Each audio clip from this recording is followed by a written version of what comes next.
So going back to the topic, that was the curriculum of teaching schedule for a better scaffold.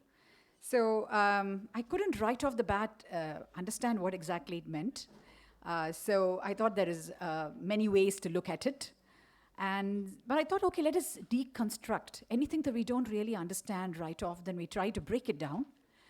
So I thought we'll start off with, do you really need a curriculum to run a fellowship? Can you not just have that person hang around in the room, watch you closely, speak and do your surgery and do all those magical things and just learn? So how does a curriculum add value to your training program? So an effective curriculum provides the teachers, students, institution leaders, and community stakeholders, because your program, your training program may be sponsored by an NGO or some donors. It gives everyone a measurable plan and structure for delivering a quality education. So everybody is on the same page. That's what how a curriculum adds value. What else does a curriculum do? It identifies learning outcomes, standards, and core competencies to be demonstrated by the trainee before advancing to the next level. I have one of the super trainers, Dr. Sri Priya from Shankar Vitralaya. And I remember always you have to do an SICS Viva before you can even start thinking about doing an SICS. Am I right? And so on and so forth. So that is what a curriculum does. It defines the core competencies to be demonstrated. So, but what is your role as a teacher in designing the curriculum? Well, first, developing it, implementing it, then periodically assessing the curriculum to see if it's doing what it is meant to do, and if required, modify the curriculum. That's fine. Curriculum is on paper, or these days it is on the web, on the net. How does it become alive? How do you take it to your training program? Well, we can look at the curriculum as in two ways: the delivery mode of the curriculum and the teaching approach that you may want to adopt. What do we mean by delivery mode? Face-to-face, which has been traditional, the most common way of delivering your training is face-to-face. But with COVID, we all have also learned that it can and perhaps very well be online and synchronous, where the curriculum is your lecture or whatever is being delivered, and the student is at the other end, tuned in and listening. Or it could be asynchronous, where everything is loaded and then the student, the fellow, looks at it on their own, at their own time. Or it could be a hybrid, a bit of online and a bit of face-to-face, which is wonderful. Or blended synchronous, similar to this. And we won't talk about high flex, which is not appropriate for our situations.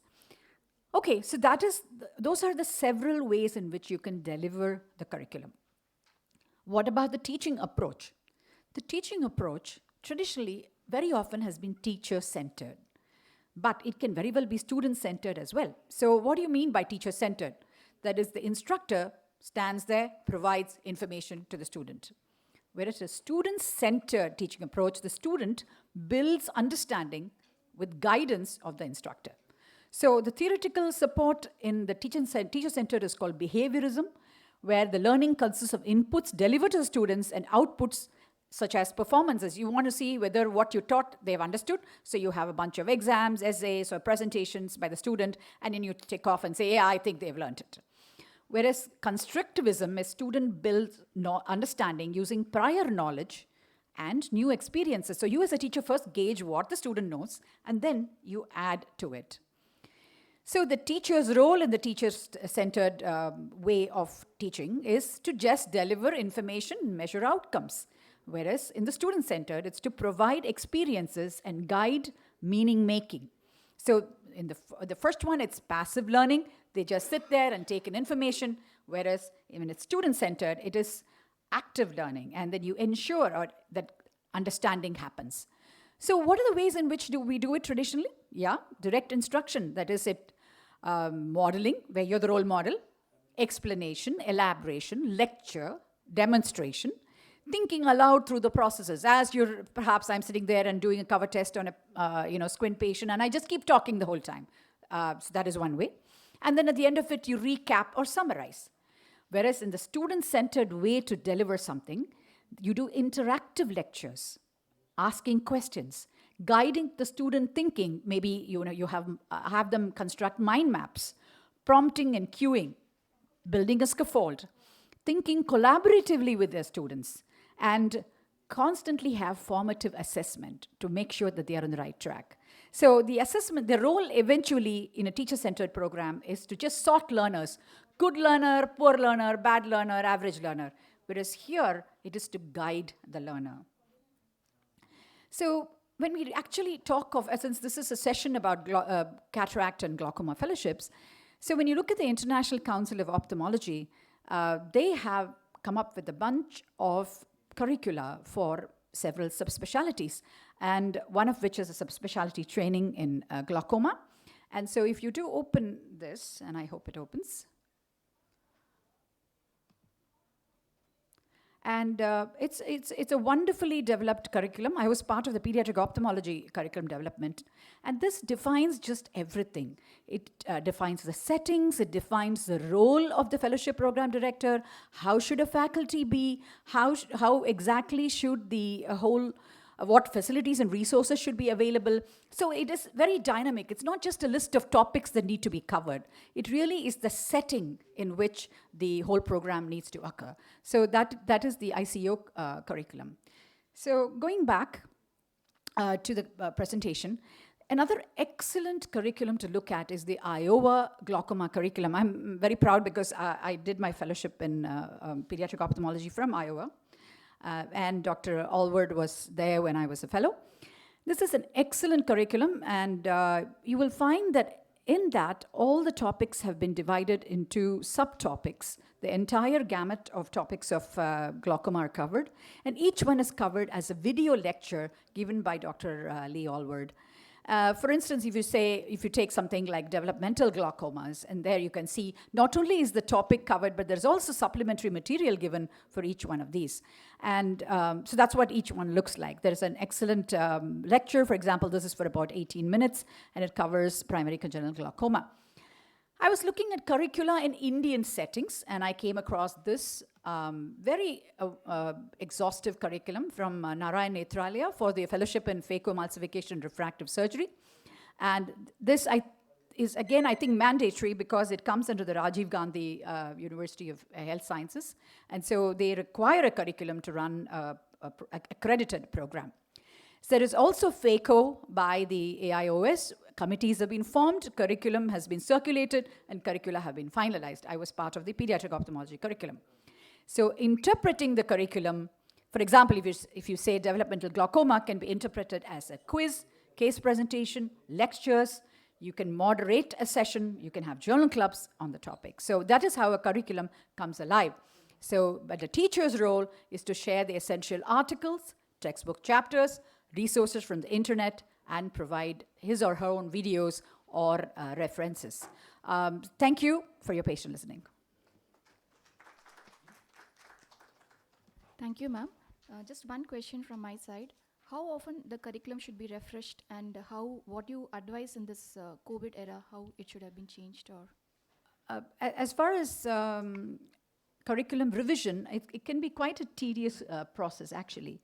So if you have accrediting bodies, they usually revise it once in 5 years, not more frequently, because it requires a lot of time and effort to see what has changed.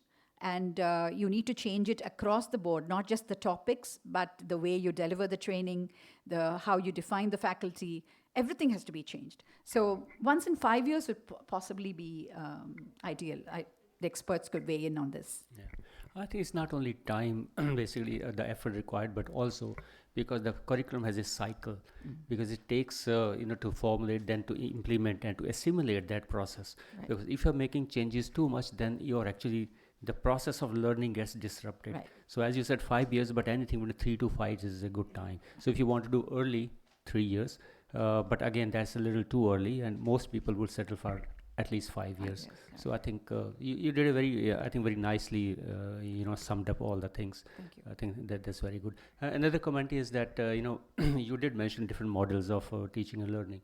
I think over a period of time, we have already kind of, the teacher-oriented approach has been predominating in our curricula and how we implement it. But I think subconsciously, intentionally or unintentionally, we have actually moved from learner-oriented. I think the reason is that, if you go back in time when most of these curricula were developed, especially for the health sciences, then the source of knowledge was the teacher. And you actually depended on him for almost most of the knowledge. Now a lot of things are available in the books, internet, and the peer. So the connectivity, the communication has become very easy. So the access to knowledge is actually very easy now, and previously that was not the case. So the access to knowledge was through the teacher. Now it is not through the teacher. Now you have independent sources of access of knowledge, but you still need the teacher to guide you to assimilate that knowledge and also the proper implementation of the knowledge. Right. Especially in the areas where you need a skill development. So the skill development doesn't happen through just the knowledge. So you have the knowledge, you have the skills, and then only you get educated. So I think we are kind of moving into a learner oriented, in the sense that dependence on the teacher for knowledge at least is not there nowadays, but we do need skills and other traits of the education, like the behavioral traits, which are very hard to learn otherwise. For there you need a teacher still as a role model. Yeah, role modeling. But absolutely right, Dr. Pandav. The thing is, like you said, there's just too much information now that the student has to deal with. So I think the teacher's role now has changed to one of guidance as much as just imparting the knowledge. So they know what to study. It's very easy for students to look at shortcuts. So it's important for a teacher to become a guide as much as just a knowledge giver. Yeah, wonderful presentation. So you said in your presentation that the Cataract and Refractive Fellowship at Narayan Nethralaya was under the Rajiv Gandhi University. So what about the other fellowships of Shankar Nethralaya and LVP and all that? Are they standardized under a university? No, in Tamil Nadu, it's not required. Yeah, so this model was tried about 10 years ago, but the university, for whatever reason, insisted that the fellowships all have to be one-year fellowships. And that was not fair to certain specialities like vitreoretina. And then the paperwork became just too exhausting, where all the students had to be re-registered after the first year to continue the second year. It's just, it became a humongous amount of paperwork. But I know it's very, very common and sort of mandatory in Karnataka. But I'm not aware of other university governed fellowships rest of India.